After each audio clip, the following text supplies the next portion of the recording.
বিসমিল্লাহির রহমানির রহিম। আসসালামু আলাইকুম। আমি মোহাম্মদ আশরাফুল আলম। আমার বাড়ি ময়মনসিংহ ঈশ্বরগঞ্জ কুস্তাখিলা। আমি আমার ছাত্র জীবনে থেকে আমার রাজনীতি শুরু। আমি ছাত্রদল করি, তারপরে আসি যুবদলে, যুবদল করি, তারপরে তত্ত্বাবধায়ক সরকার আসে, তারপর ফ্যাসিস্ট সরকার আসে। আমরা বহু মামলা হামলায় নির্যাতিত হই, আত্মগোপনে আহ, নির্যাতনের শিকার হয়ে আত্মগোপনে আমি গাজীপুর সপরিবারে আসি। 24-এ যে গণ অভ্যুত্থান হয়েছে, সেই অভ্যুত্থানের পরে যে আহ্বায়ক কমিটি হয় বিএনপিতে, মূল দলে, ছাত্র দলে, যুব দলে, সেই কমিটিতে আমি কোনো মূল্যায়ন প্রাপ্ত হই নাই, আমি কোনো মূল্যায়ন পাই নাই, আমি একটা সদস্য হতে পারি নাই।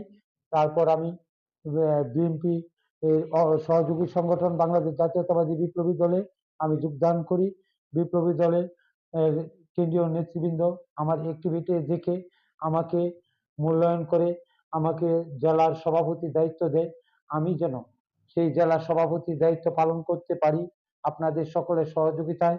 এমনকি আমি সততা ও নিষ্ঠার সহিত আমি বিপ্লবী দলের যেন অনুপ্রেরণা বিএনপি শহীদ জিয়ার আদর্শকে সকলের মাঝে পৌঁছে দিতে পারি, এই বলে আমার সংক্ষিপ্ত বক্তব্য রাখিলাম। আসসালামু আলাইকুম।